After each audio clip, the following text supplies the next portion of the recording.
Hello, welcome back to my channel. I'm JJ the Bearded Bookworm, and today I'm going to be talking about my week, kind of giving a weekly update, kind of a vlog-ish.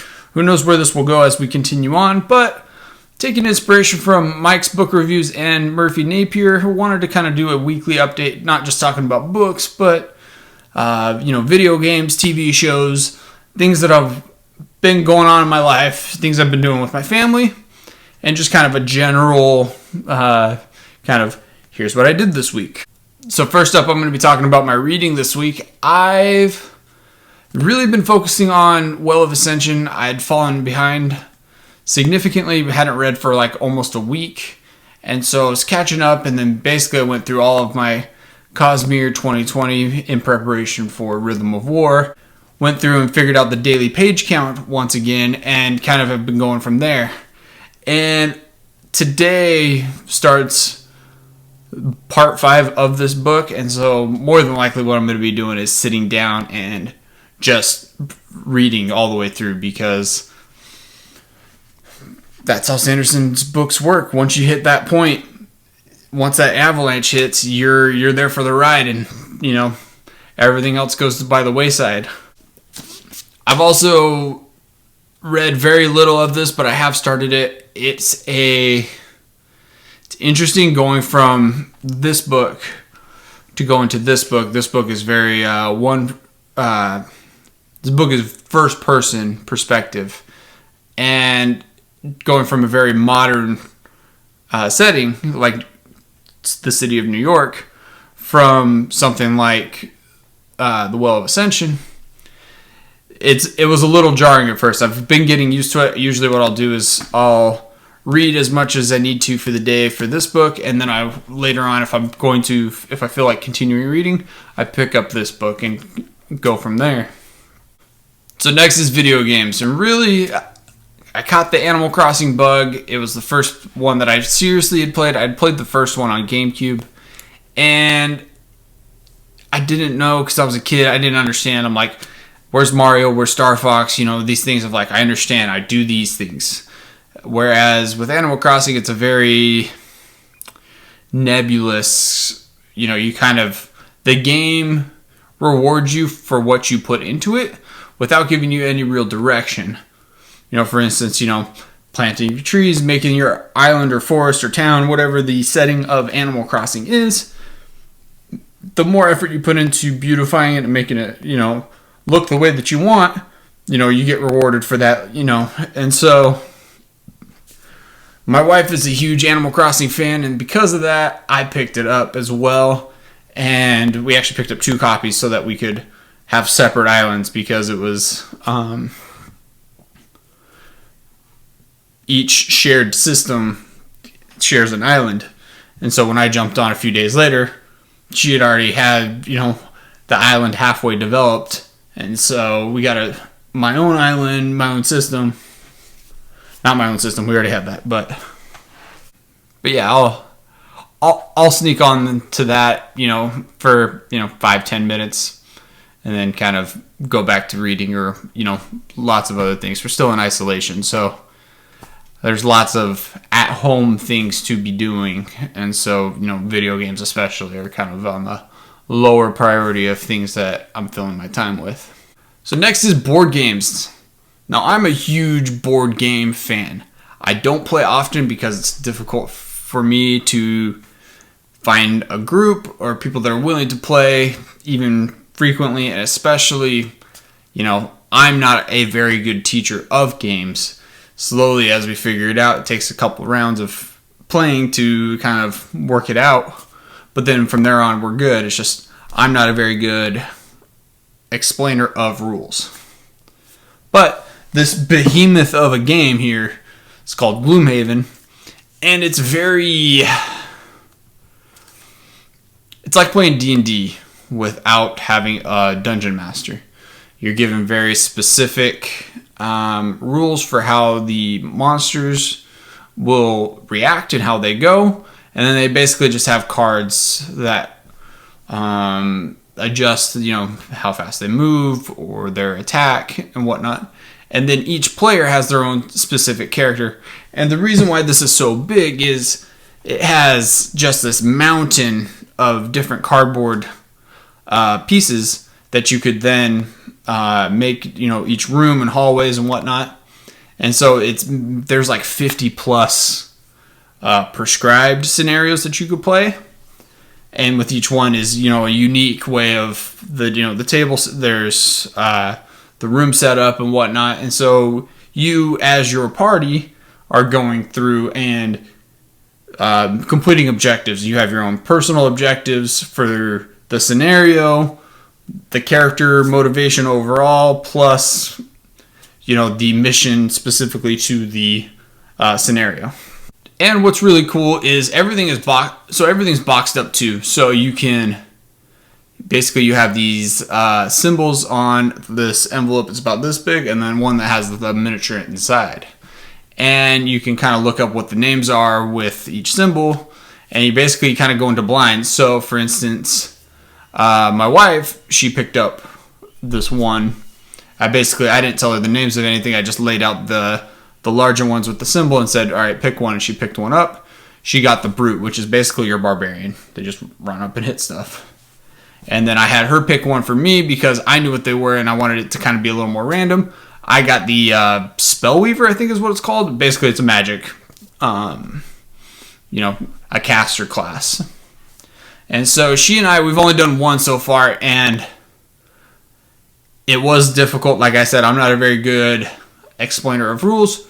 So it took us like 2.5 hours to even get it to the point of starting to play, because I wanted to make sure I understood, because we were also creating the characters. Although they're mostly created, it's just, figuring out, okay, here's what you need to do to start a scenario, and then go from there. And I was going to have her on this, but from everything that she's told me, and I don't think she's lying to me to make me feel good, she's thoroughly enjoying the game now that we've kind of figured it out and kind of knocked the wheels off. One thing that's cool too is I was playing particularly dumb, and because of that we lost. We didn't win the scenario that we were working through. And so it's very cool as far as you're supposed to be vague about what you're going to do. And so because of that, you're kind of simulating the heat of the battle type thing where, you're not trying to meta game and be like, okay, I can kill this guy super quick. You go over here or whatever. It's be like, I'm going to go over this direction and take him out. But you're not being specific about, like, I've got this attack that's going to take him out no matter what, and things like that. But we really enjoy that. Like I said, it was a huge endeavor to start, but now that we kind of got the ball rolling, it's a lot more fun. And she's actually brought up more than once, hey, do you want to play Gloomhaven after the kids go to bed? So next up is, TV shows and movies that I've been watching. Well, it just came out. We watched the new Trolls movie with my kids. We got it yesterday.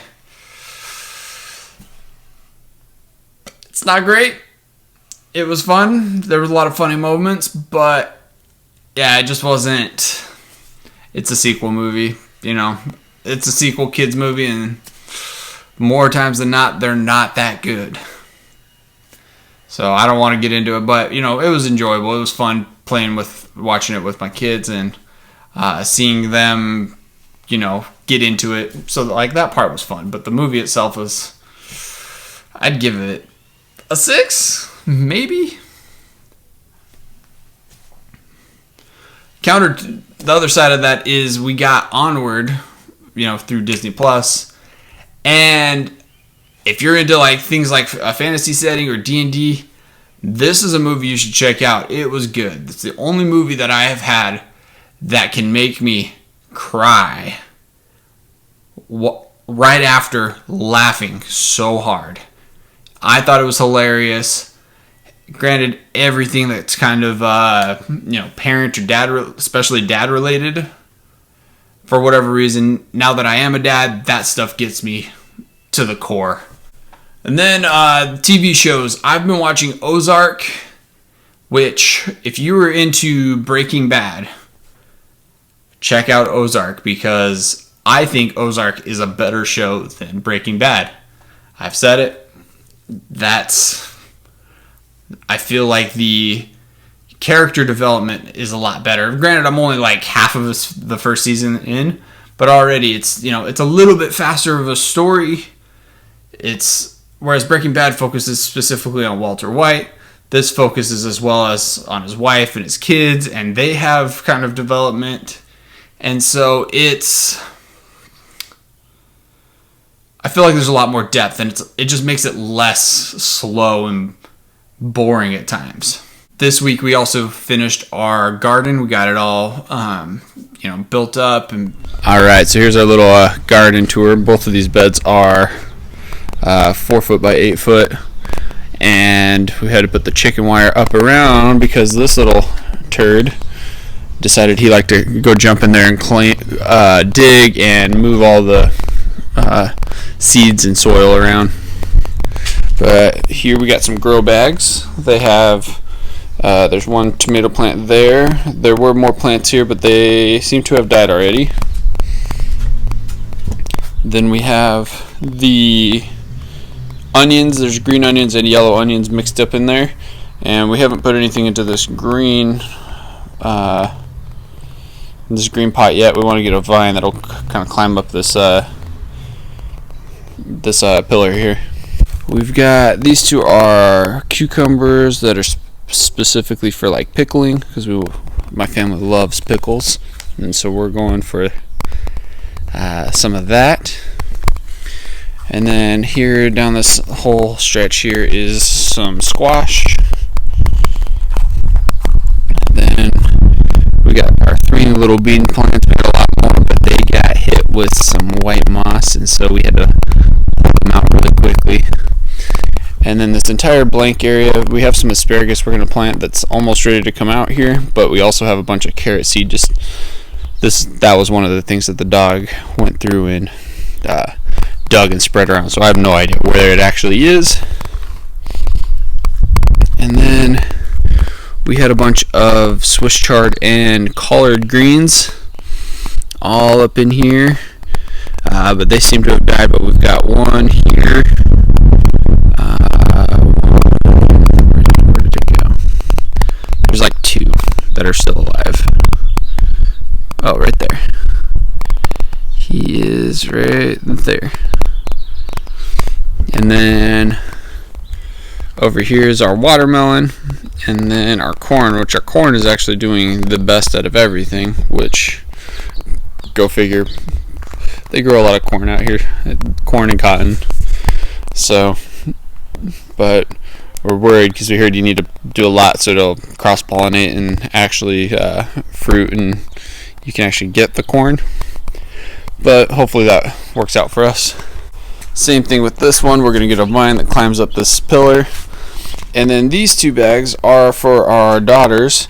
We had some wildflower mix, and they basically just took giant handfuls and just scattered it all out, and hopefully it'll sprout up all different kinds of flowers in different, colors, shapes, and all kinds of stuff. Really excited. I've been wanting to build the garden out for years, pretty much since the beginning, since we were married, and we're now going on 7 years. So it's been a desire of mine for a long time, and this is the first time we've actually executed on this. So hopefully we just continue to build on this and get more and more fruit and vegetable production from it. All right, so now we're going to go into a little bit of a Q&A, like a little mini one, kind of a get to know me. I put out questions on my Instagram as well as on a couple of the Discord servers that I'm on. Got a couple questions going. If you have questions for the next weekly update video, go ahead and either comment them down below or follow me on one of those Twitter, Instagram, and message me or whatever, and just ask the questions. If you have something that you want to know, we'll incorporate it into future videos. So the first question comes from my buddy Nick Knack. He's also got a booktube channel, and his question is, what is my favorite book? And if you've watched other videos, it's an easy answer. It's Way of Kings.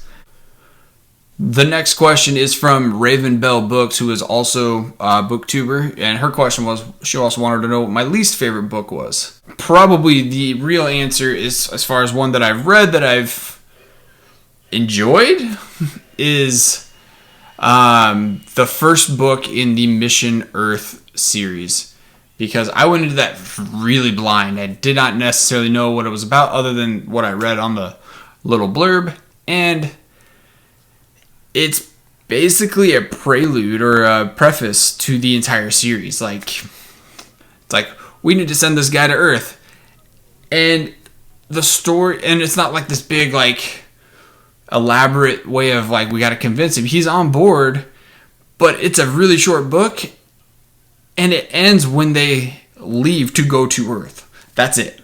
Well, meanwhile, they're talking about all the things that he needs to do while he's on Earth, and it just felt like half of a book to me. And so that really upset me when it got done. I was like, wait, that's it? Like, where's the story? I don't understand. What genre that I haven't read or haven't read a lot of do I want to get into? And I would probably say horror. Horror wasn't a thing because my mom didn't like horror movies or anything, so we never watched those. And by virtue of that, I didn't read a lot of horror books. My grandma was into Stephen King and stuff, but like, I was never into it. And so now that I am getting into it, I haven't read a lot of it, but I have full intentions of reading Stephen King, and then from there going into other horror, authors and really exploring that genre. This next question is, what fantasy trend do I want to see in the future? And I want to see the pendulum kind of swing back a little bit, because we kind of seen a lot where, these kind of lower magic systems and whatnot, or just kind of trying to stay away from like Tolkien-esque stories. I want to see a lot more, I want to see dragons. I want to see real dragon, not just, these little tiny, yelps, or like, oh, these are dragon adjacent. I want to see, like Dragon Riders of Pern, that type of like, I want to see these cool, like, people, like, magic or otherwise, people being paired up with